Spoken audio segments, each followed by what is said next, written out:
L'économie sociale et solidaire, c'est d'abord l'économie des territoires, c'est-à-dire toutes ces activités économiques qui rendent des services à la population, qui permettent de créer des activités qui sont utiles socialement sur les territoires. Et venir à La Rochelle à l'initiative du groupe Aesio, c'était pour moi une manière d'abord de répondre à ce que sont mes nouvelles responsabilités de président de l'ESS France et de prendre le pouls à la fois de l'ESS dans les territoires, mais surtout aussi d'un groupe comme Aesio qui a des activités dans un champ particulier, celui de l'assurance mutualiste et qui couvre aujourd'hui les risques auxquels sont exposés les Français, fait face aux vulnérabilités qui sont celles de nos compatriotes. Et évidemment, je suis intéressé à la fois à connaître les caractéristiques aujourd'hui de ces modèles économiques, mais aussi les grands défis qui sont posés à un groupe comme Aesio sur un territoire comme celui-ci. Je pense que le premier défi de l'ESS est celui de la consolidation des différentes entreprises, associations, coopératives qui constituent son modèle. On a à la fois à être capable de le pérenniser et on est vraiment au croisement entre les enjeux, les bouleversements climatiques, les bouleversements des modèles de protection, de modèles d'accompagnement au service de la santé, du bien-être et des protections de nos concitoyens. Comment on consolide et comment on passe à l'échelle aussi. Comment on est capable de grandir, ce qu'on a essayé de faire dans la mutuelle Aesio en passant de dimension très locale il y a plus de 30 ans à une dimension aujourd'hui nationale, en faisant un groupe avec la Massif. Et du coup, ce passage à l'échelle, il peut demain offrir des potentialités que nous n'aurions pas eues si nous étions restés seulement des acteurs du territoire, même si nous sommes très attachés à la dimension territoriale.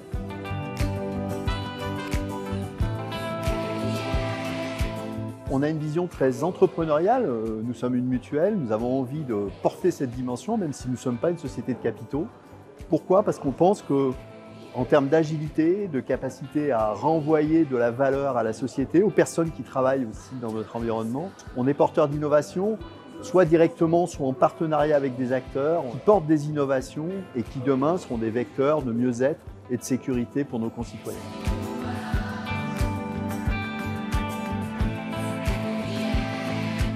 Aesio Mutuelle est venu nous rencontrer il y a plusieurs mois de cela en nous proposant d'organiser une journée autour de l'économie sociale et solidaire en impliquant nos étudiants. L'intérêt effectivement c'était d'avoir cette génération Z, cette nouvelle génération, avoir leur input, leur avis, leur idée sur ce que pourrait être l'ESS demain. C'est très important pour nous d'être présents ici dans une école de commerce parce que les étudiants sont eux qui vont inventer les modèles économiques, les modes d'entreprendre et les capacités à les porter demain. On est très content d'avoir pu co-organiser ici en Nouvelle-Aquitaine, grâce à Nadine Giraud qui en a eu l'initiative, cet événement, d'avoir la présence du futur président de l'ESS qui nous a réservé sa première apparition ici. Naturellement, cette génération, elle s'intéresse au sens que l'on donne à l'activité économique.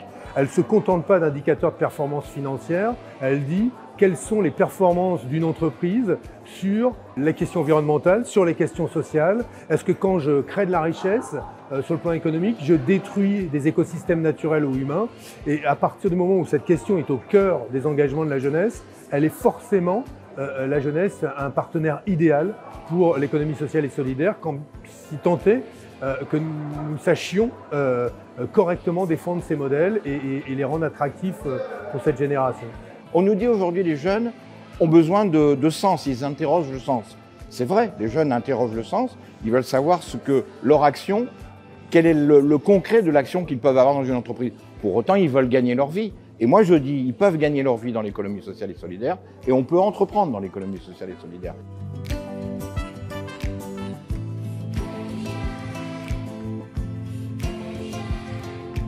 Le principe de l'économie sociale et solidaire, c'est quand même la délibération collective. Donc il apparaît assez logique quand on s'intéresse aujourd'hui, comme c'est mon cas, au passage à l'échelle de l'ESS pour qu'il y ait plus d'ESS dans l'économie, on s'intéresse au point de vue des nouvelles générations sur comment entreprendre, quelles sont les nouvelles manières de produire, de consommer, quelles sont les formes d'échanges économiques qui peuvent être plus vertueux, plus doux pour la planète. Et j'ai le sentiment qu'aujourd'hui, quand on a 25 ans, on est souvent plus expert de ces questions que parfois certains entrepreneurs chevronnés qui croient avoir réponse à tout, mais qui ignorent pourtant ces questions aussi centrales que l'impact écologique et l'impact social de l'activité économique.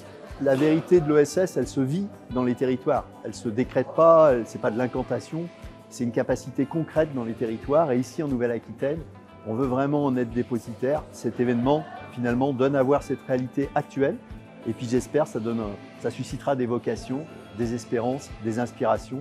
C'est ce qui est important pour la suite. Nous sommes une entreprise de l'économie sociale et solidaire.